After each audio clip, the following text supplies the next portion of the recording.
นั่งหรือยืนต้องยืนเนี่ยยืนไหม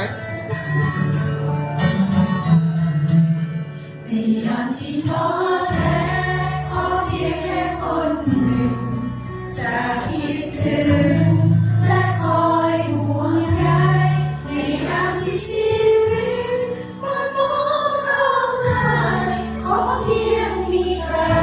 ปลอบใจสักคนในวันที่โลกร้างความหวังให้ว่า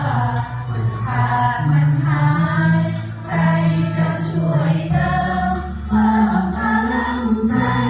ให้ฉันได้เริ่มต่อสู้อีกครั้งบนหนทางไกลกำลังใจจากใครหนอขอเป็นทางให้ฉันได้ไหมให้ชีวิตได้มีแรงใจให้ดวงใจรุ่งโชนความหวังกำลังใจจากใครหนอขอเป็นทาง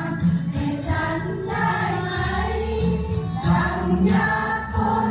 บนฟ้าฟ้าไกลที่หยาดริ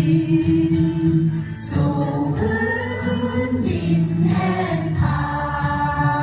กเป็นกำลังใจให้พวกเราได้มีแรงสู้นะคะดูแลเด็กๆอย่างด้วยดีแล้วก็มีใจรักเด็กค่ะ